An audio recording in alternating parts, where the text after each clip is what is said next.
그래서 요거 완자랑 완자 1, 2가 있고 그 다음에 자체 교재가 따로 있는데 그 교재는 이제 올 거예요. 근데 도착을 안 해갖고 오늘은 프린트로 나가는 거예요. 여러분 여기 보시면 완자 교재가 2개가 있지, 그지? 1이라고 써져 있는 게 있고 2라고 써져 있는 게 있어요. 이게 뭐냐면 1학기, 2학기. 고등학교 1학년 올라가면 1학기 때 배우는 과학, 2학기 때 배우는 과학. 똑같은 건데 그냥 내용이 이렇게 연달아 있고 책이 2권이 나가. 그 교과서 자체가 교과서가 1, 2로 나눠져서 문제집도 이렇게 1, 2로 나눠져 있어요. 그러니까 당분간은 1만 가져오시면 돼요. 알겠죠? 왜냐하면 우리가 이제 진도가 어떻게 나갈 거냐면 우리 1책을 잠깐 볼래요? 초록색깔? 초록색깔 1책에서 단원형을 잠깐 볼 건데 어디를 보냐면 여기 어디니? 여기 있지? 몇 페이지? 페이지가 없네? 여기 차례라고 나오고 있잖아. 이쪽에만 앉아갖고 차례라고 나와 있잖아. 거기 보면은 1단원에 과학의 기초라고 있어서 과학의 기본량, 측정 표준과 정보에서 과학의 기초적으로 다뤄지는 단위이지 단위. 뭐 그런 것들을 공부하는 단원이야. 그래서 이거는 우리가 선행하지 않아도 그렇게 크게 막 어렵거나 하지 않거든. 이 부분은 현행 때 3월달에 그냥 그때 공부해도 충분하기 때문에 2번씩 공부할 필요 없거든요. 그냥 문제도 쉽게 나오고. 그래서 여기는 그냥 지나갈 거고 2단원부터 시작할 거야. 그래서 우리 물질쌤이랑은 그 우주 초기 원소의 생성 파트 있지?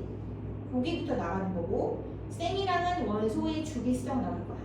우리는 지금 프리통합과학 다 들었던 학생들이니까 프리통합과학 때 제일 첫 시간에 화학 물리 할 때 원자, 원소 이런 거 공부하고 그 다음 결합 공부했고 그 다음에 뭐 있어?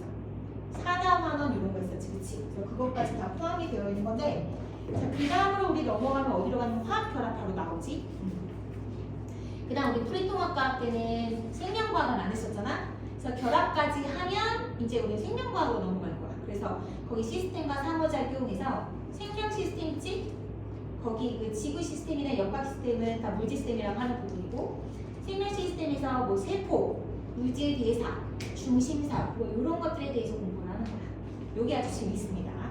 화학보다도 좀 더 쉬울 수도 있고 자 이제 2로 넘어와 2로 넘어오면 다시 콘텐츠 여기 차례를 봐봐. 목차를 보면은 다시 이제 변화의 다양성이라는 1단원이 또 있지. 거기 보면 지질시대 석화물이하대, 고생대, 중생대, 신생대로 나누면 이것도 역시 지구과학. 그 다음에 이제 2, 3에서 자연 선택에 의한 진화, 생물 다양성 여기까지가 생명과학 파트야. 그 다음으로 넘어갔을 때 산화원, 우리 프리통합과학 때 했던 마지막 시간에 했던 거 있지? 산화랑 환원 반응과 그 다음에 우리 프리통합과학의 제일 마지막에 선생님이 시간이 부족해서 못했잖아. 산년기와 중화 반응 그 다음에 물질 변화에서 에너지 출입. 혹시 물질 변화에서 에너지 출입 많이 들어보지 않았어? 들어봤지? 언제 했어? 우울에서 그 에너지 출입이 있는 건 맞는데 이 단어는 우리가 언제 한번 해본 적 없죠? 얘가? 중3 1학기 때 제일 첫 단원에서 화학반은 시 같은 거 공부할 때 열출입 막 외웠었잖아. 준서준이 기억 안 나? 열에너지 흡수하는 반응하고 뭐 방출하는 거 염화물 이런 거 달달달 외우고 시험 보고 했잖아. 그거야. 똑같아. 그거보다 오히려 더 심플해. 그래서 그 중3 때 했던 거랑 완전 똑같다라고 보면 되고 그 다음에 이제 뭐 생태계랑 이런 게 나왔는데 이건 되게 쉬워. 생태계는 되게 쉽기 때문에 여기까지는 선생님 아마 안 나가게 될 거야. 그래서 우리는 중화 반응까지가 겨울방학 때 이제 선행하는 부분이라고 보면 돼. 알겠죠? 그래서 1, 2학기에 거의 한 80% 90%를 공부하게 되고 뭐 과학과 기술이라든가 이런 부분은 과학과 미래사회 여기도 사실은 뭐 과학의 윤리적, 도덕적 그 소양이라든가 뭐 그런 뭐 빅데이터란 무엇인가 이런 거 있지. 그런 부분이라서 요 3단원도 좀 되게 쉬워. 그렇기 때문에 여기도 선행해서 빠질 거야. 그래서 우리는 여기 에너지 전환과 활용, 여기 신재생 에너지까지가 선행하는 범위라고 보시면 됩니다. 알겠죠? 그렇게 해서 우리는 10주, 2달 반 동안 이 2학기에 배울 내용들을 다 공부를 하는 거야. 되겠어요? 그래서 이제 화생이랑 모집 파트 따로 있을 거고 너희들이 이제 그 프리통합과 때 했던 것보다는 속도감이 훨씬 더 빠를 거야. 알겠지? 그때는 되게 기초적인 것부터 천천히 중심도를 나갔던 거고 여기서는 우리가 단어별로 탁탁탁탁탁 좀 치고 갈 거기 때문에 굉장히 좀 속도감이 빨라. 알겠어? 근데 이제 지금 우리 첫 시간에 배우는 원소에 대한 내용과 그다음 공유결합, 이온결합 다음 시간에 배우는 그 화학결합 내용은 우리 한 번 들었던 수업이잖아. 그치? 그러니까 조금 더 여러분들이 잘 이해할 수 있을 거라 믿어 의심치 않네요. 그러니까 이온이라든가 원소 기호를 한 번 외워봤잖아. 그치? 한 번 외워봤으니까 이번에는 조금 더 완벽하게 좀 해보자 라고 마음을 먹고 수업을 시작해 봅시다. 자, 우리 노트 펴서 이게 지금 교재거든요.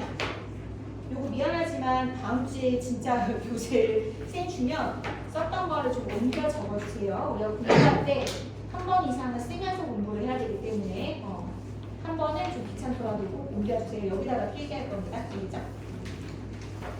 그래서 우리 이제 1번부터 5번까지 들어갈 건데 우리 통합과학 했을 때, 프리통합과학 했을 때 중복되는 내용들이 많이 있을 거예요. 자, 원소 또는 원자라는 개념부터 시작을 합시다. 나 그 전에 얘들아, 이게 지금 물리, 화학, 생명과학, 지구과학 중에서 어디 파트에 해당하는 거야? 화학? 그러니까 물화생지 중에 저는 화학이 제일 괜찮은 것 같아요 하는 사람도. 오! 그럼 얘들아, 화학을 전공을 했어. 만약에 뭐 화문과라든가 아니면 그냥 화학과라든가 이런 식으로 대학교에서 화학을 전공했어. 그러면 어떤 직업을 가질 것 같아? 제일 먼저 떠오르는 게 뭐야? 화학을 내가 전공했어. 그럼 어떤 직업이 제일 먼저 떠올라? 연구원. 맞아. 모든 과학은 다 분야의 연구원으로 굉장히 1순위야. 또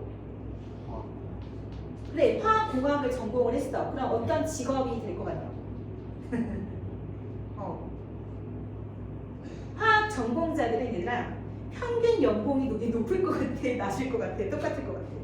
느낌적인 느낌으로 굉장히 높아. 매력적이지? 그럼 어떤 분야로 대부분 진출할 것 같아? 딱 떠오르는 직업 없어? 제일 먼저 교사, 교수. 교사보다는 교수를 더 많이 하려고 하겠지. 연구직으로 갔다가. 그때 이제 석사, 박사까지 학위를 마친 상태에서는 가장 최종적으로 교수님을 하는 게 이제 가장 좀 절차를 잘 밟는 예시라고 볼 수 있겠지만 제일 많이 떠올리는 건 약사잖아, 약사. 약대라고 안 들어봤어? 의대 약대 있잖아. 화학 전공하면 뭔가 약사 쪽 많이 생각을 하거든. 그래서 화학이나라고 하면 아까 제일 처음에 준서가 얘기했던 연구직 있지, 연구직. 이 연구직을 하게 되면 이제 뭐 석박사를 통해서 이제 교수직으로 가기도 하고 아니면 연구원으로 그냥 활동을 하기도 하고 그다음 또 진짜 제일 많이 되는 게 뭔지 알아? 공무원이야, 공무원. 근데 그냥 이 공무원이 너희들이 생각하는 그 동사무소에서 일하는 그런 공무원이 아니고 정말 나라의 공공기관이라든가 아니면 여러 가지 이제 산하 그 기관들이 있어. 거기에서 굉장히 이제 뭐 연구를 한다거나 또는 환경 또는 이제 생명과학이랑 접합한 바이오 이쪽으로도 되게 많은 활동들을 해. 그러니까 굉장히 많은 쓰임새가 있어. 알겠니? 그리고 대기업에서도 이 화학 전공자들은 엄청나게 많이 뽑아. 왜? 실제로 말해서 뭐 신소재를 개발한다거나 그런 연구 자체를 진짜 다 많은 기업들에서 많이 하는 활동들이란 말이야. 그렇기 때문에 대기업에서도 이런 화학 전공자들은 정말 많이 굉장히 중요하게 많이 인재를 뽑습니다. 자, 아까 선생님 뭐라 했어? 평균 연봉이 어떻다고? 높아.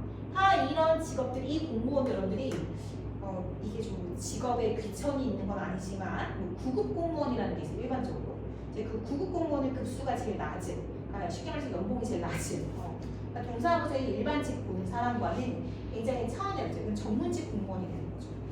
화학과를 졸업을 하게 돼요. 그럼 화학 공부를 잘한다는 건 굉장히 메리트가 높습니다. 쌤이 또 생명과학을 시작할 때 생명과학과 관련된 이야기를 조금 더 해주도록 할게요. 그래서 물화생지 중에서 솔직히 과학의 꽃은 내 생각, 나의 생각인데 물리라고 생각합니다. 물리가 진짜 과학의 찐이지 않나라는 생각이 드는데 두 번째 찐은 화학입니다.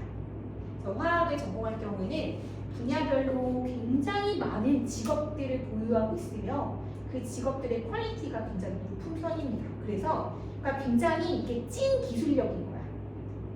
그렇기 때문에 아무나 할 수 있는 그런 직업의 전선, 직업군에 포함되지 않기 때문에 그렇게 전문직이라고 하는 거, 얘네들이 그냥 생각하는 전문직이라고 하는 게 뭐야? 의사, 판사, 검사, 변호사 뭐 이런 거잖아, 흔히 말해서. 그러니까 그런 전문직에 요하는 그러한 부분들에 대한 직업들을 많이 갖고 있는데 화학 전공자들, 대단히 많은 쪽에 굉장히 많은 그런 분야별로 취업을 할 수가 있어요. 그래서 나는 물화생리 중에서 화학이 좀 더 되게 관심 있다라고 하면 정말 이제 요거 통합과학 가장 기초부터 한번 열심히 잘 다져보도록 합시다. 자, 여러분들 고2 때 이제 여러분들이 이제 그 화학을 전공을 한다. 쉽게 말해서 이과를 선택을 했다. 라고 한다면 화학이라는 걸 배우고 그 다음에 이제 물질과 에너지라는 과목을 배우고 그 다음에 화학 반응의 세계라는 과목을 배우게 됩니다. 여기까지가 이제 고등과학, 고2, 고3 때 배우는 화학 과목인 거고 이제 화학 전공을 하게 되면 대학 과학이라서 일반 화학, 유기과학 이런 식으로 배우게 되는 거예요. 굉장히 재밌습니다. 그래서 그거에 대한 기초를 잘 여러분이 달고 닦아야 되겠지, 그치? 이쪽이 어려운 걸 점점 더 심한 과정으로 가게 되면 되기 위해서는 자, 우리 이것도 한번 했던 거죠, 그죠? 원소, 원자 다른 개념이야, 같은 개념이야? 민혁스? 같아요. 오늘의 컨디션 괜찮나요? 다행이네요. 같은 개념인데 얘는 뭔가 성분을 이야기할 때는 원소라는 말을 쓰고 입자를 뜻할 때는 원자라는 말을 쓰는으로써 그냥 같은 말이다 라고 생각하시면 되고요. 원소, 원자라고 하는 건 물질을 구성하는 기본 입자인 거죠. 기본 성분 또는 기본 입자 이렇게 설명할 수 있습니다. 그러니까 화학이라고 하는 거는 물질을 뭘로 구성되어 있느냐, 그 물질이 어떻게 변할 수 있느냐, 그게 지금 화학 반응인 거지, 그쵸? 그래서 이 물질을 어떻게 재조합해서 신소재를 만들기도 하고 물질이 변하는 어떤 반응을 통해서 여러 가지 물질들을 또 개발하는 그런 거라고 볼 수 있는데 그 물질은 그럼 뭘로 이루어져 있는지를 알아야지만 화학이란 걸 공부할 수가 있겠죠. 그래서 제일 처음에 이제 예전에 기원 전 시대의 최초의 그런 과학자들이 제일 처음에 물질은 물로 이루어져 있어. 탈레스라고 기억하시나요 혹시? 그렇게 이야기했다가 물이 모든 물질의 근원이다 이런 얘기를 했었죠. 그러다가 아니야, 물, 불, 흙, 공기를 이루어져 있어. 그래서 물과 불과 흙과 공기로 교재가 왔군요. 다행입니다. 이야 맞습니다. 다행입니다. 펜 다 쓰셔도 될 것 같아요. 뒤로 넘겨주세요.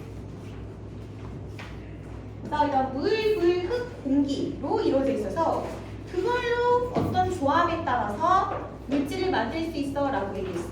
자, 원자라는 걸 이미 공부해보신 여러분들 프리통화가 아니라 중학교 때 있었잖아요, 그쵸? 물, 불, 흙, 공기로 모든 물질을 만들 수 있대. 가능한 것 같아?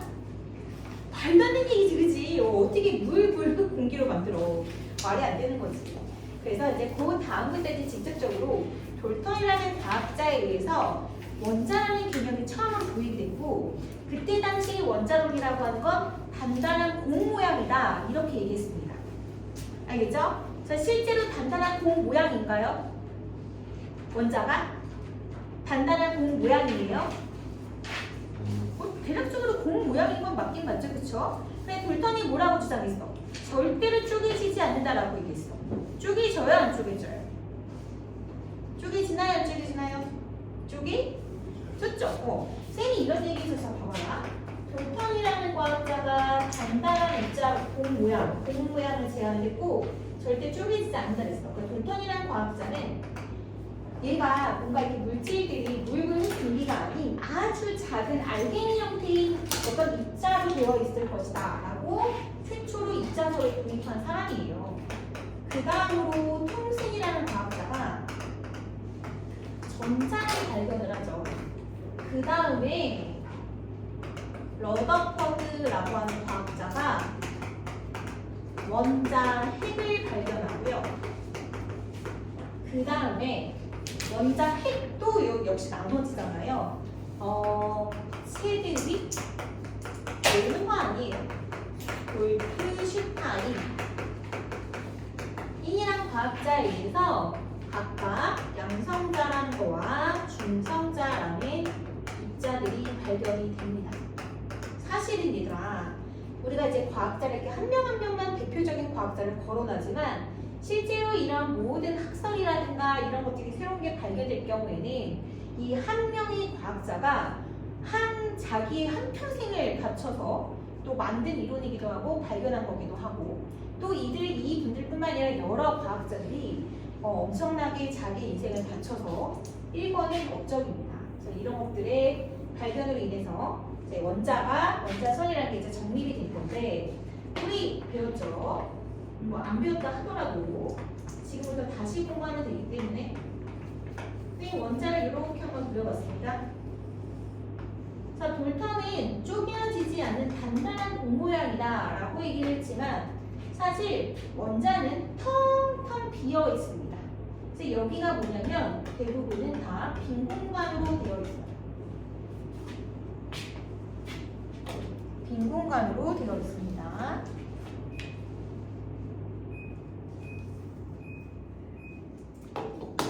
그렇다면 이제 이 부분을 우리는 원자핵이라고 부르고요. 이 아이는 전자라고 부릅니다. 다시 원자핵은 양성자와 중성자로 나눠지며 사실상 화학에서는 양성자, 중성자라는 입자까지만 공부를 하는데 물리 파트에 가면은 우리가 빅뱅 우주를 공부할 거예요. 혹시 여러분 프리톤과 시간에 빅뱅 우주는 안 해봤죠, 그쵸? 지구과학이라서. 자, 이제 오늘 아마 배우실 건데 쿼크라는 입자로 또 이루어져 있습니다. 그래서 업 쿼크, 다운 쿼크. 얘는 업, 다운, 다운으로 되어 있습니다. 이거 이제 쿼크라고 하는데 뭐 중요하진 않으니까. 근데 어쨌든 이거 지구과학 시간에 배울 거라서 이 업이랑 다운을 쓰는 이유는 얘네들의 전하가 반대거든. 그래서 업, 다운 이런 식으로 반대되는 그 뜻을 활용을 해서 쿼크의 이름을 지은 겁니다. 쿼크는 업이랑 다운 말고도 더 4개가 더 있어서 총 6개의 쿼크로 되어 있습니다. 그래서 이렇게 전자와 쿼크를 우리는 기본 입자라고 불러요. 전자와 쿼크를 기본 입자라고 부릅니다.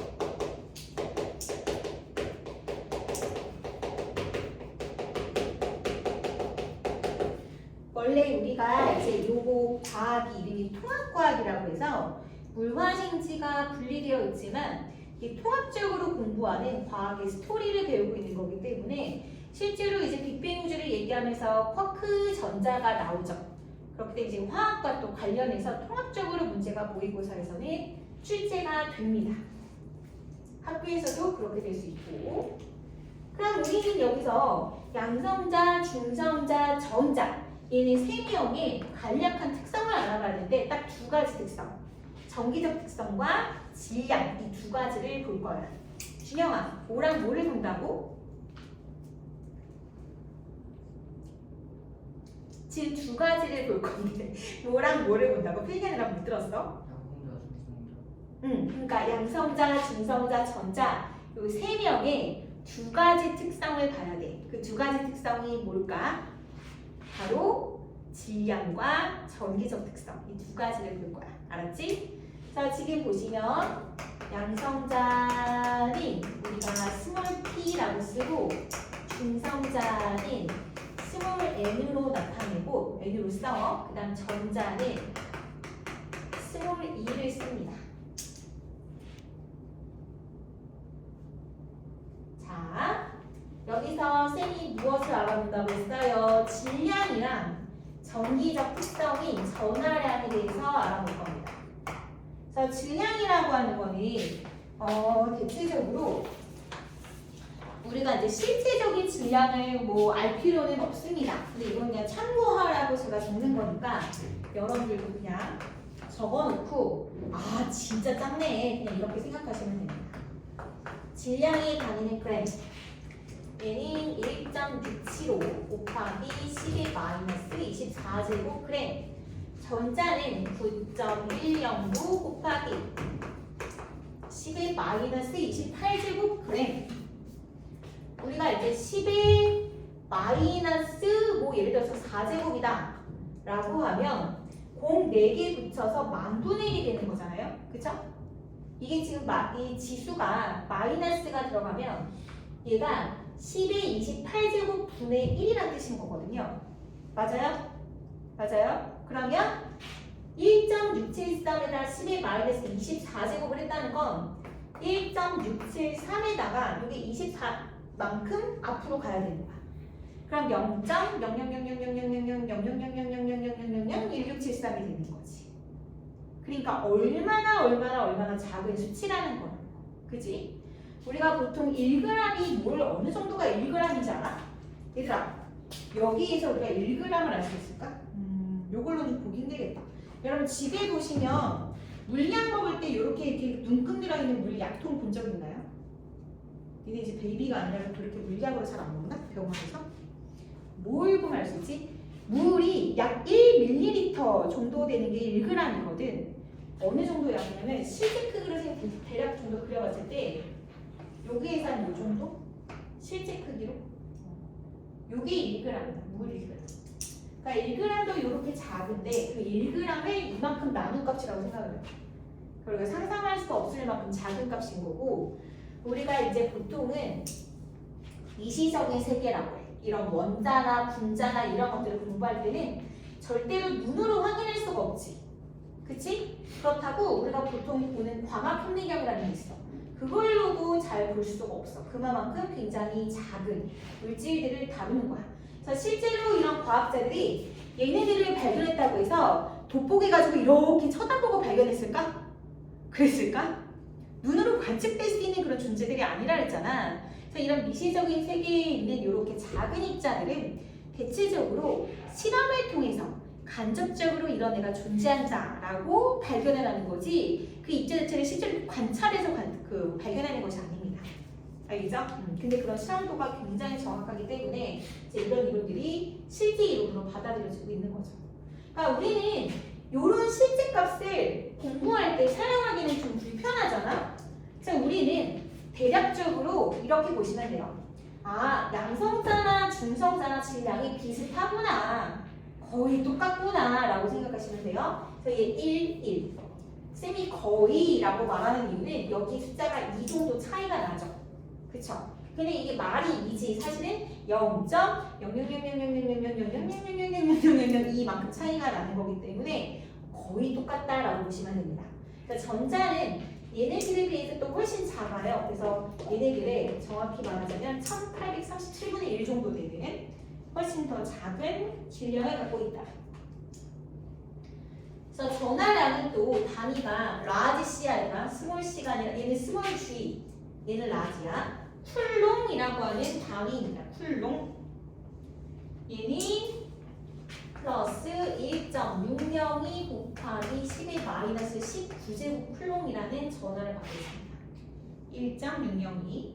그다음 얘는 중성자는 없고요. 얘는 마이너스 1.602 곱하기 10의 마이너스 19제곱 쿨롱입니다. 그러니까 이것도 보시면 봐봐라. 얘랑 전하량의 크기가 어때? 어때? 준서야? 크기가 어떻죠? 작나요? 얘 1.602 곱하기 10의 마이너스 19제곱 1.602 곱하기 10의 마이너스 19제곱 어때요? 같죠? 여기서 말하는 플러스 마이너스는 더하기 빼기가 아니에요. 우리가 수학 시간에는 연산기호가 플러스 마이너스 곱하기 나누기란 연산기호를 쓰이지만 과학에서 플러스 마이너스는 방향을 뜻합니다. 방향. 더하기 빼기가 아니에요. 아시겠죠? 그거 헷갈리시면 안 돼요. 그래서 얘는 플러스의 전화, 마이너스의 전화라고 해서 쉽게 말해서 전화의 종류가 두 가지가 있는데 그 두 가지를 A, B로 표현한 것처럼 뿔마, 이렇게 서로 다른 방향의 뿔마로 표현을 한 거다라고 생각하시면 됩니다. 알겠죠? 우리가 자석의 자기장이 N극과 S극이 있듯이 전기는 플러스 전기와 마이너스 전기가 있습니다. 이 두 가지의 전기는 반대입니다. 알겠죠? 그래서 이걸 더하기 빼기라고 인식하시면 안 돼요. 알았니? 그래서 여기는 플러스의 전하를 가지고 얘는 마이너스의 전하를 가져요. 하지만 크기는 같아요. 그래서 전하의 크기를 상대적으로 우리가 나타내면 뿔, 0, 마 이렇게 되는 거죠. 자, 선생님이 뭐라 그랬어요? 여기서 양성자와 중성자와 전자 요 세 명의 원자를 구성하는 그 입자 세 명의 질량과 전하량, 전기적 특성 두 가지를 꼭 기억해라 라고 했지 이 수치를 외우란 뜻이 아니라 뭘 기억해야 되냐면 바로 지금 정리해 줄게. 뭘 기억해야 되냐면 양성자, 중성자는 이 두 명의 질량이 같아. 1, 1 같아. 근데 전자는 얘네 둘에 비해서 대단히 작아. 그렇기 때문에 보통 우리가 이제 어떤 원자가 있어. 그러면 얘는 질량 2개 곱하고 얘 질량 2개 더하고 얘 질량 2개 더하면 되는 거잖아. 그래. 그치? 그랬을 때 정확한 이 원자의 질량을 측정하는 거지. 근데 전자의 질량은 빼고 이야기해. 왜냐면 전자의 질량 자체는 얘들의 질량에 비해서 너무 작으니까 있으나 마나한 존재가 되는 거야. 그렇다고 질량이 없다. 그럼 돼요? 안 돼요? 안 되지. 질량은 있는 거야. 그지? 없진 않아. 하지만 얘들에 비해서 작아. 그래서 무시해도 돼. 알았니? 질량이 없다라는 거랑 무시해도 된다는 말은 다른 거야. 알았어? 오케이? 오케이야, 오케이. 오케이야? 오케이, 좋아. 고마워. 그래서 지금 보면은 우리가 원자의 질량을 이야기한다라고 할 때는 우리가 앞으로 원자의 질량, 특히 원자량이라는 말을 엄청 많이 할 거야, 쌤이. 그렇기 때문에 이 개념이 흔들리면 절대 안 돼. 근데 이게 다야. 그래서 굉장히 쉬워. 원자의 질량은 그냥 원자의 질량으로 우리가 나타내면 되고 그렇다고 해서 전자의 질량이 없다 이러면 절대 안 돼. 큰일 나. 난리 나. 없는 게 아니라 무시해도 될 만큼 작기 때문에 굳이 원자의 질량을 측정할 때 전자의 질량을 끼워넣지 않는다 이런 뜻이야. 알았지? 준영아 알았어? 좋아. 선우 알았지? 오케이. 그럼 이제 여기서 우리가 또 그거 기억해야 되겠지. 그럼 원자의 질량을 따질 때 양성자가 2개예요. 중성자가 2개예요. 그럼 어떻게? 1.673 곱하기 10의 24제곱 곱하기 2 더하기 1.675 곱하기 10의 마이너스 2제곱 곱하기 2 막 이렇게 일일이 계산할 거야? 안 해. 절대 그렇게 안 해. 과학자들도 안 해. 그러면 우리는 어떻게 할 거냐면 원자량이라고 하는 상대적 질량 값을 쓸 거야. 그럼 우리가 이런 숫자가 아니라 봐봐라. 1, 6, 12, 16 이런 숫자 어때? 괜찮지? 그럼 얘는 몇 배야? 6배. 얘는 몇 배야? 2배. 얘는 몇 배야? 3분의 4배. 어때? 암산 돼? 안 돼? 구구다만 할 줄 알면 되잖아. 그치? 암산 되지? 근데 이렇게 상대적인 질량 값으로 나타낸 걸 원자량이라고 해. 이해됐어? 그래서 여러분들 앞으로 쌤이 원자의 질량이란 말과 함께 원자량이란 말을 쓸 겁니다. 그럼 선생님 원자량이 뭐예요? 이런 원자의 질량을 상대값으로 나타낸 것 이렇게 알고 계시면 돼요. 알겠죠? 왜? 실제 질량 봐봐. 세상 불편해. 그치? 너무 작아. 이거 어쩔 거야? 10의 마이너스 24제곱 이런 거. 불편하잖아. 그치? 그래서 편하게 바꾸자고. 알았니? 그러면 실제 질량과 원자량은 비례해? 비례하지 않아? 어때야 될 것 같아, 선우야? 그렇지. 응당 비례해야지 그게 지금 원자량으로 실제 질량을 대신할 수 있는 거지. 비례하지 않으면 대신 쓸 수가 없는 거 아니야. 그치? 실제랑 다르지만. 실제 값은 아니지만 실제 질량과 비례하게 만든 거죠. 원자량이. 그래서 원자액의 질량은 보통 이제 양성자수와 중성자수로 우리가 이야기할 텐데, 자, 여러분들 요거를 좀 두 개를 비교할게요. 뭐냐면 원자량이라는 거와 질량수라고 하는 게 있어요. 화학에서 다뤄지는 아주 기초적이고 중요한 내용을 하고 있어요. 질량수란 무엇이냐? 바로 양성자수 더하기 중성자수입니다.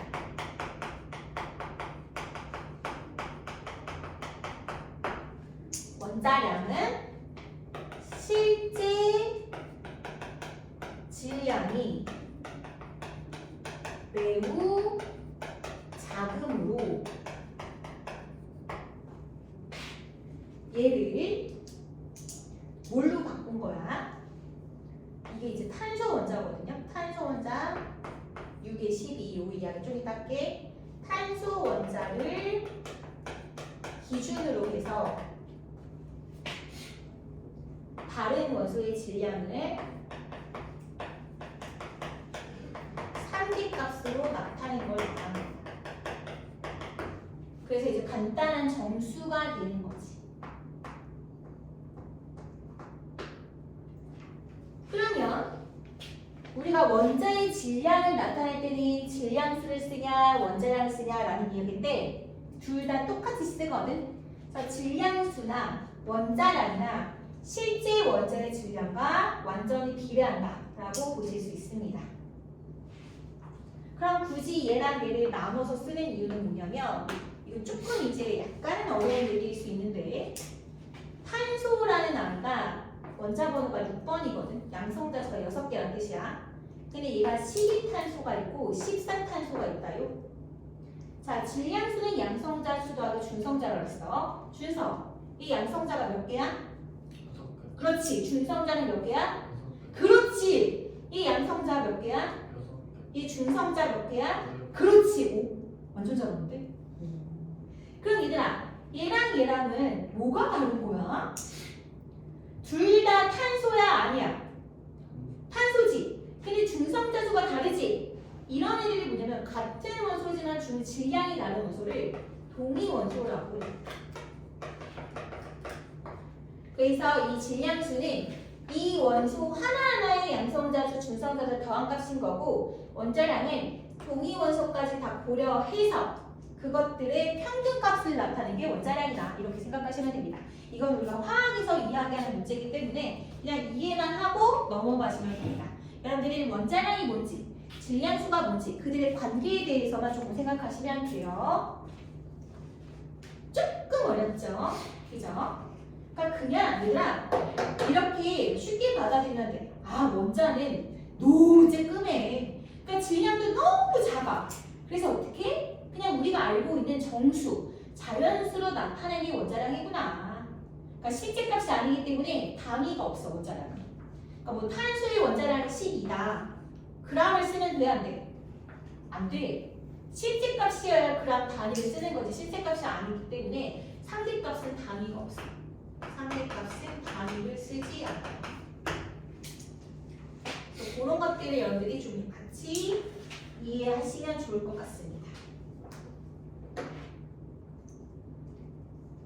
그래서 자, 여러분들 기억하실 거는 물질을 구성하는 가장 기본 입자는 원자니까 세상의 모든 물질은 전부 다 원자로 되어 있어. 근데 이 원자가 알고 봤더니 이렇게 딱딱한 공 모양인 줄 알았는데 그게 아니라 원자핵이 있고 전자가 있어. 그런데 원자핵은 또 양성자랑 중성자로 나눠진대. 우리 쿼크는 물리시간 가서 배워. 알았지? 그래서 이렇게 돼 있고 이렇게 돼 있구나. 근데 양성자, 중성자는 두 개가 거의 질량이 똑같고, 그래서 이 전자는 얘들에 비해 질량이 너무 작으니까 보통 우리가 원자의 질량이다라고 하면 얘네들의 개수를 쓴 것이 상대적으로 실제 질량과 비례하는구나 라는 걸 알아서 이런 걸 질량수라고 이야기하고, 얘는 전기가 0인데 얘는 플러스 전기를 갖고 얘는 마이너스 전기를 가져. 질량은 얘가 얘보다 너무 작지만 원자량의 크기는 똑같아. 요렇게 알겠죠? 그래서 질량에 대해서 쌤이 얘기했죠? 이번에 전하에 대해서 이야기해 볼게요. 원자라고 하는 건 정기적으로 중성입니다. 그래서 우리가 원자라는 말이 들어있다라고 하면 그 앞에 중성이라는 말이 생략돼 있다라는 걸 꼭 인지하셔야 돼요. 근데 우리는 쓸 때 그냥 중성원자라는 말을 잘 안 해요. 그냥 원자라고 해요. 그죠? 근데 그 원자라는 말 앞에는 중성자가 들어가는 겁니다. 그럼 중성의 원자는 전기를 띈다 안 띈다? 민혁아, 전기를 띄니 안 띄니? 중성이라는 말은 맞아, 안 띄어요. 잘했어요. 그러면 중성이라서 전기를 안 띈다. 그러면 원자 안에도 전기를 띄고 있지 않은 입자만 있어야 되잖아. 근데 주아야, 그냥 왜? 안 그렇지. 전기를 띄는 입자가 있지. 누가 있어, 준서야? 원자를 구성한 입자 중에서 전기를 띄는 입자가 누가 있어? 또 양성자랑 춘자가. 그래서 얘네들의 개수가 같아요. 그러니까 얘 한 명하고 얘 한 명이랑 전하량의 크기가 같아. 그냥 부호는 반대야. 더하기 1 빼기 1 하면 0되잖아. 그치? 그렇기 때문에 서로 상쇄가 돼버려. 그 양성자 수하고 전자 수가 같기 때문에 항상 정기적으로 중성이구나라는 걸 알 수가 있어요. 이때 전자가 왔다 갔다 할 수가 있거든. 근데 전자가 빠지면 플러스 이온이 되고 양이온이 되는 거고, 전자를 가져오면 음이온이 되는 거지. 그러니까 이온이라는 거는 전자 수에 따라 달라지는 거지만 일단 원자라고 하는 건 양성자 수와 전자 수가 무조건 똑같다. 이렇게 볼 수가 있지. 이것도 한번 써볼까 우리? 배웠으니까. 양이온이랑 음이온이라는 것도 있었지. 그러니까 중성 상태의 원자에서 전자를 어떻게 하면 양이온이 되지? 주아. 이름이야, 어둠이야? 오, 잘했어. 이름. 그러면 민혁아, 음이온은 전자를 이름이야, 어둠이야? 어둠. 그렇지, 어둠. 그래서 원자핵은 움직일 수 있는 알가 아닙니까? 전자는 약간 상황에 따라서 왔다 갔다 할 수 있거든요. 그래서 전자를 잃으면 양이온이 되고요. 플러스가 상대적으로 많아지니까. 전자를 더 갖고 오면 마이너스가 더 많아지니까 음이온이 됩니다. 알겠죠? 자, 여기까지 이해 안 됐거나 어려운 거 있으십니까? 있어요? 이해 안 된 거. 괜찮아요? 오, 좋아요. 잘하고 있어요. 자, 이제 2번 갑니다. 2번은 우리 배웠던 거. 우리가 배웠던 쥐길.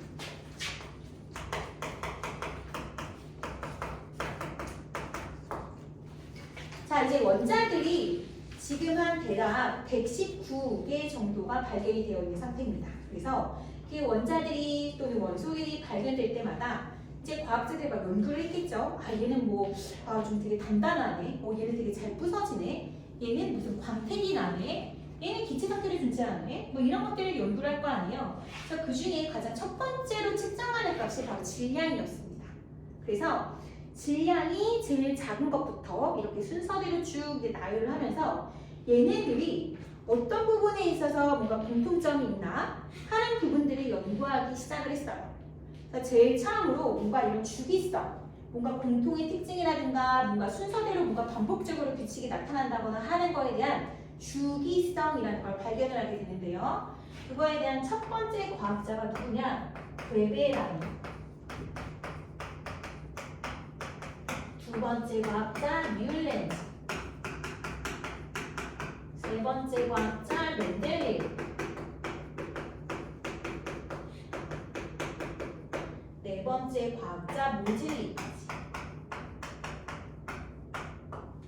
쌤이 하나의 이론이 나오기까지 정말 한 명의 전 인생에 걸친 헌신적인 노력에 의해서 나오는 건데, 그뿐만 아니라 이렇게 하나의 이론에도 여러 학자들, 여러 과학자들이 많이 관여를 하고 있습니다.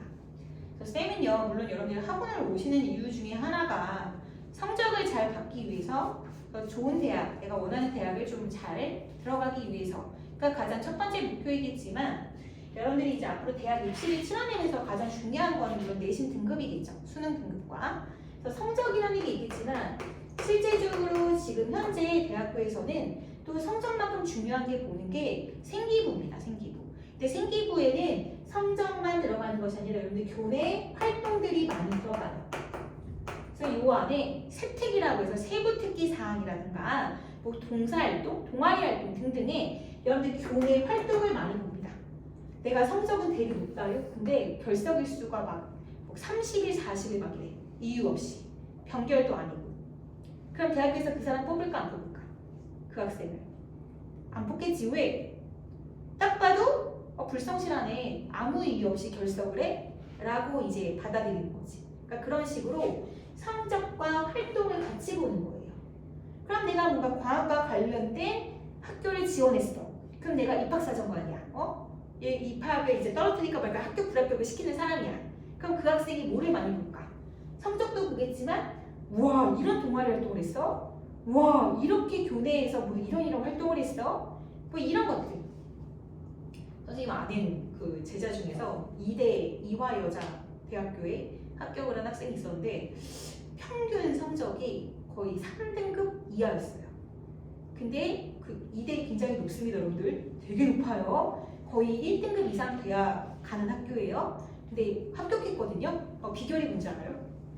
여러 가지 전형들이 있었는데 그 중에서 그 리더십 있는 여성이라는 전형이 있었어요. 근데 그 친구가 2년 내내 교내에서 뭘 했었냐면 학생회장을 했었는데요. 학생회장을 하면서 굉장히 많은 업적을 남겼어요. 그러니까 뭐 이런 것도 뭐 하고 저런 것도 하고 이렇게 활동을 진짜 많이 했나 봐요. 그래서 그걸로 합격을 했어요. 그런 식으로 그렇다고 선생님 말이 활동만 집중하고 성적은 개차반이 돼야 된다 그 뜻은 아니에요. 알겠죠? 그러니까 이것만큼 여러분 교내 활동도 굉장히 중요한데 이 얘기 내가 갑자기 왜 하냐면 사실 과학을 공부할 때 여러분들은 시험을 잘 보기 위해서 공부하죠. 대부분이. 그쵸? 그런데 시험을 잘 보려면 내가 공부를 스스로가 할 수 있어야 되고 쌤이 뭐 팁을 전수하고 이 문제가 시험에 나와라고 하는 그런 팁은 이야기해 줄 수 있지만 스스로 어쨌든 공부를 해야 되는 건 여러분들의 몫이잖아요. 그랬을 때 공부를 내가 잘 알고 일단 그 이전에 있어서 좀 흥미를 갖기 위해서는 지금은 약간 성적이 쫓기는 시기는 아니잖아. 이제 고등학교랑 들어가면 난리 나겠지? 이런 말할 여유도 없어. 근데 이제 지금은 방학 때니까 내가 제일 과학 공부를 잘하는 방법 하나를 추천하자면 뭔지 알아? 위인전을 읽는 거야. 근데 위인전을 읽는 것까지가 내가 너무나 힘들다. 너무 시간이 많이 걸린다. 위인전 두꺼운 것까. 특히 이제 뭐 마담 퀴리라든가 퀴리도 내가 제일 또 존경하는 과학자 중에 한 명인데 뭐 그런 사람들의 업적이라든가 배경 지식이라든가 이런 것들을 좀 알게 되잖아. 그러면 이런 이론이 나오기까지의 그런 배경과 이런 활동들이 굉장히 흥미로워집니다. 너무 핵노잼이라서 약간 좀 힘들 수는 있겠지만 그 중에 여러분들이 과학자의 한두 명만이라도 또는 우리가 이제 배운 여러 가지 이론들이 있을 거 아니야. 그 이론이 나오기까지의 어떤 그런 과정들 이런 것들을 스스로 한번 찾아서 공부를 한번 해보세요. 그럼 굉장히 흥미로워지고 이 지식이 많아질수록 보이는 그게 다르고 또 암기도 그만큼 잘 되고 이해도 잘 될 거예요. 알겠죠? 다음 동안에 한번 꼭 실천을 해보세요. 내가 과학에 대한 흥미가 하나도 없다 하더라도 한번 꼭 위인전을 하나 찾아서 읽는 그 도서를 읽는다거나 아니면 어떤 하나 이론 또는 뭐 멘델레프 이렇게 과학자 이름을 쳐서 야 그 챗 GPT 이런 거 하지 말고 스스로 좀 이렇게 서치하면서 관련된 논문도 한번 찾아보기도 하고 이 사람의 업적에 대해서 한번 생각해 보기도 하고 이 사람은 뭐 어디서 태어났고 이런 거 위키백과에 다 나온단 말이야. 그런 것들도 한번 보고 알았니? 꼭 외우지 않더라도 대답이 없네. 할 거죠? 시간 되면 꼭 하세요. 네, 좋아요. 자, 이게 주기율표가 이제 우리가 배우는 주기율표가 나오기까지 이제 이런 과학들 대표적으로 있는데 웨베라이너라는 과학자가 있는데 새쌍 원소설이라는 것을 발표했는데 이 새쌍 원소설이라고 하는 건 뭐냐면 말 그대로 새쌍 원소를 3개를 갖고 왔어. 근데 뭐 아무거나 랜덤으로 갖고 와? 아니겠지. 화학적 성질이 비슷한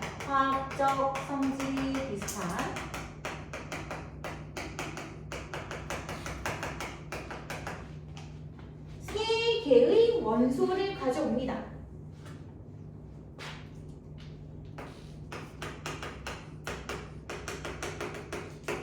오, 얘랑 좀 비슷하네. 뭐 물과 반응하니까 막 뭐 불꽃에 튀기면서 막 반응하네. 뭐 이런 식의 공통의 성질을 갖고 있는 원소를 3개씩 모았어.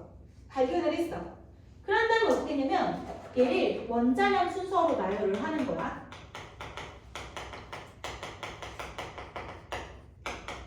그러니까 쉽게 말해서 제일 가벼운 애부터 뭐 A, B, C라고 할게. 실제 원소 기호는 아니야.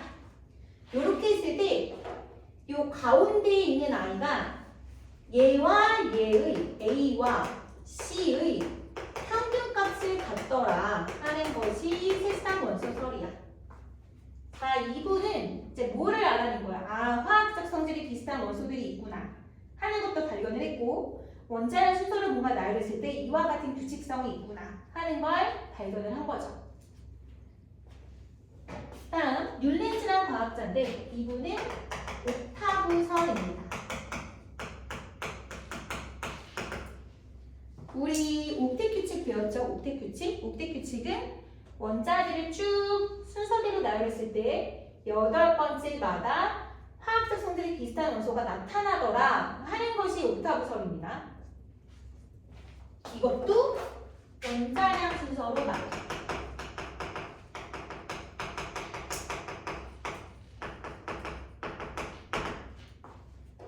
선생님이 이 원자량 순서로 나열이란 말을 노란색 글씨로 쓰고 있죠? 8번째마다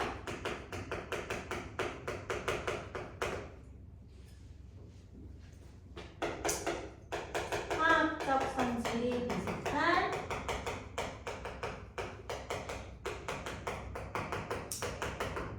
원소가 나타나.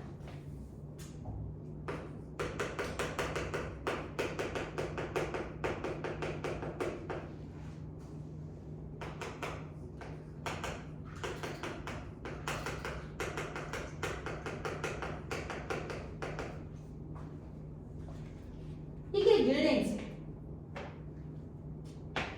우리 옥텟 규칙이라는 거랑 굉장히 똑같죠? 옥텟 규칙이 뭐였냐면 이 우리 전자 배치할 때 예를 들어서 원자번호 8번이다 라고 하면 이제 양성자 수 8개를 표현을 한 거예요. 자, 전자가 있을 수 있는 전자 껍질이라는 곳이 있다라고 했었고, 전자 껍질에 첫 번째 껍질은 2개 들어가고 그 다음에 두 번째 껍질을 채워주고 1, 2, 3, 4, 5, 6 두 번째 껍질에는 총 8개의 전자가 채워지면 그 다음 세 번째 껍질로 넘어가는 것이 바닥 상태의 전자 배치였습니다. 그죠? 그래서 우리 바닥 상태의 전자 배치랑 들뜬 상태의 전자 배치도 좀 이따가 한 번 더 얘기할 건데, 바로 이것이 옥텟 규칙. 자, 이 바깥 껍질에 8개의 전자가 채워질 때 안정하다라는 것과 굉장히 큰 연관성이 있습니다. 그래서 얘를 원자량 순서로 쭉 원자들을 발견한 그 원자들이 뭐 몇 개가 있겠지. 그럼 그 몇십 개의 원자들을 쭉 나열했을 때 1, 2, 3, 4, 5, 6, 7, 8 다시 1, 2, 3, 4, 5, 6, 7, 8 그 8번째마다 성질이 비슷한 원소가 나타나더라 이거야. 그래서 성질이 비슷한 애가 있을 수 있는데 이건 확실한 주기성인 거지. 어떤 특징이 발견된 거지. 이걸 발견한 사람이 율렌즈. 자, 그 다음 우리 멘델레이프랑 모즐리가 가장 중요한 과학자라고 볼 수가 있는데요. 멘델레이프는 바로 역시 원자량 순서로 나열했고요.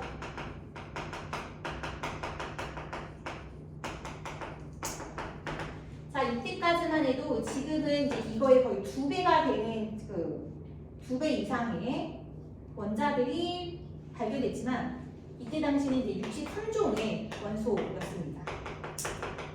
자, 역시 원자량, 질량 순서로 나열했고 이것을 표로 만들었습니다. 최초의 주기표입니다. 멘델레이프는 이제 대학교에서 굉장히 이제 화학으로서 저명한 교수님이었습니다. 그러면서 이런 연구를 끊임없이 이제 해나간 러시아의 과학자인데 굉장히 큰 업적을 남겼습니다. 그래서 얘를 이러한 주기성이 있다는 건 이제 명백한 사실이었고, 이걸 가지고 뭔가 좀 이렇게 명확한 표를 좀 만들자라고 해서, 그러니까 이런 표를 만들기 위해서는 원자 자체의 그런 각각의 특성들과 얘네들의 주기성을 정말 연구를 많이 했었어야 됐겠지. 쌤이 있잖아. 멘델레이프의 과학자에 대한 업적에 대해서 그냥 조사를 해갖고 왔어. 쌤이 읽어볼 테니까 잠깐 한번 들어봐. 그러니까 무슨 말인지 모르겠지만 이러이러한 업적이 있었어라는 걸 한번 그냥 잠깐만 감상해보도록 해봐. 자, 멘델레이프는 원소는 원자량에 따라 배열했을 때 특성의 명백한 주기성을 보인다는 것을 발견했다. 특히 화학적 특성이 유사한 원소는 유사한 원자량을 갖고 있거나 원자량이 규칙적으로 증가한다 라고 하는 것을 발견했다. 원자량 순서를 원소로 한데 배열한 것은 이 그들의 소위 원자값뿐만 아니라 어느 정도 그들의 독특한 화학적 특성과 일치한다. 가장 널리 퍼진 원소는 작은 원자량을 갖고 있다. 원자량의 크기는 원소의 특성을 결정하고 있으며 이는 분자의 크기가 화합물의 특성을 결정하는 것과 같다. 아직 알려지지 않은 많은 원소의 발견을 기대해야 된다. 그리고 원소는 원자량은 때때로 인접 원소의 지식에 의해 수상될 수 있다. 따라서 테밀륨의 원자량은 123, 126 사이여야 하며 128일 수가 없다. 선생님 이게 이따 얘기해줄게. 원소의 특성은 원자량으로부터 예측할 수 있다. 이게 지금 대표적인 멘델레이프의 업적입니다. 자, 무슨 말인지 잘 알아듣겠어요? 모르겠죠, 그죠? 그러니까 지금 이거 구체적으로 나눈 거지만 결과적으로는 이 내용입니다. 뭐냐면 원자량이 뭔가 이런 원소의 특성들을 굉장히 이제 좌우지할 수 있는 만큼의 특성이고 얘네들이 이 순서대로 나열을 하게 되면 독특한 주기성을 갖게 된다라는 거고요. 또 하나 이때 당시 발견된 원소는 63종인데 분명히 이러한 주기성으로 보아 이 63종뿐만 아니라 훨씬 더 많은 더 원소들이 존재할 것이다 라는 것도 예측을 했습니다. 알겠죠? 그래서 얘들아 자 하나만 더 얘기해줄게. 잘 봐봐. 멘델레이프는 모든 알려진 원소의 주기율표를 발표했고 표를 완성하기 위해 여러 새로운 원소를 러시아 저널에 예측했다.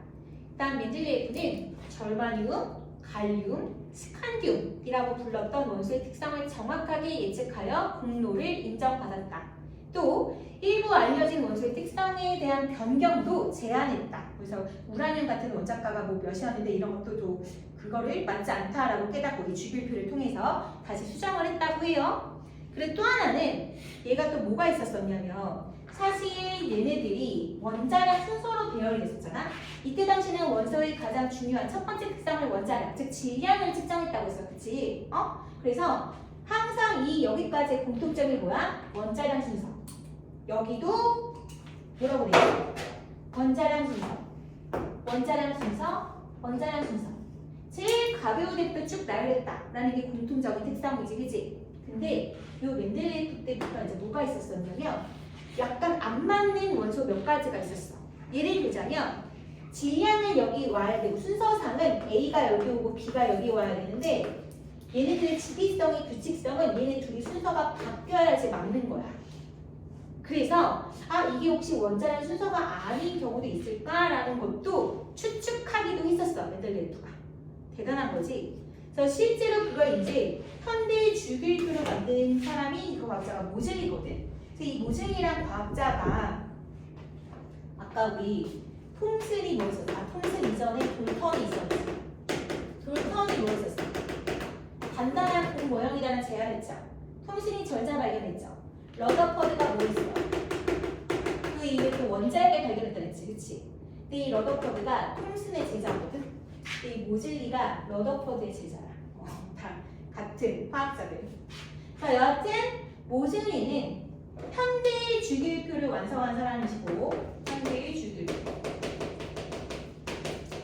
얘들아, 지금의 주기율표는 완성이다, 미완성이다?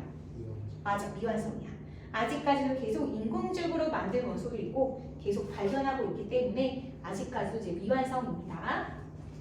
현대의 주기율표인데 이 멘델레이프랑 가장 거의 다 똑같지만 가장 다른 점은 뭐냐? 얘를 원자 번호로 바뀝니다.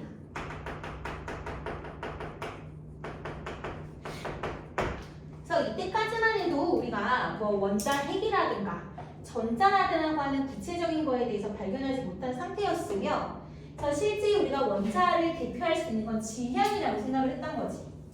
그래서 질량이 그 원자가 갖고 있는 고유한 성질이라고 생각을 했던 거야. 그런데 양성자와 중성자가 발견이 되고 전자라는 것도 발견이 되면서 실제로 이 원자를 대표하는 절대값은 양성자에 의해서 결정된다라는 걸 알게 된 거지. 알았니? 예를 들어서 이거랑 지금 배웠기 때문에 얘는 원자 번호가 1번이라서 수소고 얘는 원자 번호 2번이라서 헬륨이라는 걸 알아. 그런데 이거 빼버리면 질량수가 3, 3이다? 그럼 얘네들이 우리가 눈에 보이지 않는 거니까 얘네들의 질량을 측정할 때 어떻게 측정돼 있어? 같은 값으로 측정될 거 아니야? 그러면 얘랑 얘랑 같은 아이네 이렇게 예측할 거 아니야. 그래 안 그래? 그치? 근데 실제로 그래 안 그래? 안 그렇지? 그래서 이 원자들이 갖고 있는 고유량 값은 양성자구나. 물론 전자일 수도 있지만 전자는 이온이 되면 왔다 갔다 할 수가 있잖아. 그래서 절대로 변하지 않는 그 원자를 대표하는 값은 양성자구나라는 걸 발견을 하게 됩니다.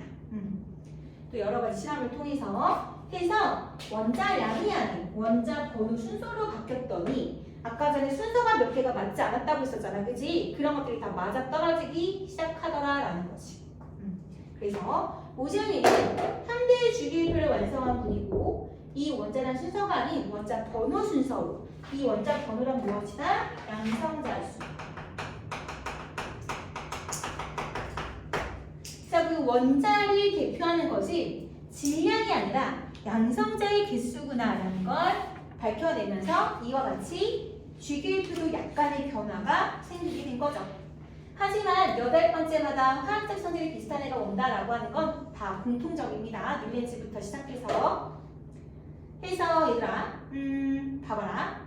멘델레이프는 현재 받아들여지는 일부 원자량에 의문을 제기했었대요. 그래서 주기율법이 제시하는 값과 일치하지 않는다고 지적을 했고 실제로 텔레늄이라는 원소가 아이오딘보다 원자량이 높지만 그 둘을 바꿔서 배치함으로써 당시 받아들여지던 원자량이 틀렸다고 잘못 예측했다. 그는 예를 들어서 또 그래서 멘델레이프는 더 많은 원소가 있을 것이라고 예측한 것에 비해 대해서 사람들은 그를 굉장히 비웃었대. 그런데 1875년과 1886년에 각각 갈륨, 절마늄 같은 게 발견되면서 두 개의 주기율표에 비어있던 공간에 완벽하게 들어맞아서 그의 주장이 옳았음이 완전히 입증되었대요. 이 멘델레이프의 업적에서 우리가 배운 내용과 굉장히 일치하는 아주 중요한 부분이 있어서 지금 가져와서 한번 읽어보았습니다. 그래서 우리가 배워야 될 포인트는 뭐냐면 주기율표에서 표를 뺀 주기율이라고 하는 건 주기성이라는 뜻이에요. 주기성. 그래서 이 주기성이라고 하는 건 원소들이 이걸 쭉 배열을 했을 때, 나열을 했을 때 얘네들이 몇 번째에 오는 원소가 공통의 성질을 나타내는 것, 이것을 우리가 주기성이라고 합니다. 그래서 실제로 우리 주기율표 배워봤었죠? 그리고 그려봤었죠? 지금 까먹지 않고 다 외워져 있죠? 그새 까먹진 않았겠지? 한번 우리 연습해보자. 1쪽부터 1, 2, 3부터 12는 뺀다고 했지? 그리고 13, 14 18까지 한번 해보시고 그 다음에 주기는 쌤이 7주기까지 있다라고 했지만 우리는 4주기, 5주기, 6주기, 7주기 중에서 원자번호 20번까지 써볼게요. 써보세요. 근데 말씀하세요. 원자량이랑 질량수랑 똑같은 거 아니에요? 같은 건데 아까도 얘기했지. 원자량은 평균 원자량을 나타낸다고. 그러니까 만약에 동위 원소가 없다면 질량수와 원자량은 동일할 겁니다. 근데 이제 동위 원소를까지 고려한 것이 원자량이기 때문에 정말 찐으로 얘기하자면 질량수보다 좀 더 정확한 게 원자량이라고 볼 수 있겠죠. 근데 아까 선생님이 12탄소와 14탄소 얘기했는데 탄소의 원자량은 10이라고 얘기하거든요. 그럼 분명히 선생님 평균이라고 얘기해놓고 왜 12로 얘기해요? 이렇게 얘기할 수 있어요. 근데 이게 보면은 이 탄소는 세상에 존재하는 탄소가 99.9% 이상이 12탄소로 존재하고 14탄소는 정말 적은 양만 존재를 해요. 그런데 우리가 평균을 계산할 때 보통 우리가 국영수가 평균이 얼마야라고 하면 정수 다 더해서 나누기 4 이렇게 하잖아. 근데 우리가 이 평균 원자량을 계산할 때는 존재 비율을 고려해서 계산하거든요. 그래서 존재 비율이 얘가 99% 이상이다 그러면 얘를 계산해 버리잖아. 그럼 12.000 얼마가 나와요. 그래서 뒤에 000 얼마 빼버리고 그냥 10이라고 쓰는 겁니다. 그러니까 평균 원자량이라고 이야기하지만 존재 비율이 거의 몰빵되어 있는 질량수와 동일한 원자량을 쓰는 것이죠. 이해되셨을까요? 그 네. 질량에서 양성자수랑 그 양승자수랑 정자수랑 같다의 그 양성자수랑 다른 의미예요. 다시. 그 어허. 질문을 다시 해. 양승자수 더하기 정자수가 그 질량이잖아요. 질량수. 질량이잖아요. 맞아. 근데 양성자수랑 정자수랑 같다고 하잖아요. 같아. 중성의 원자에서. 그게 왜? 왜? 뭐가 오류가 있는 것 같아? 그러면 질량수가 어허.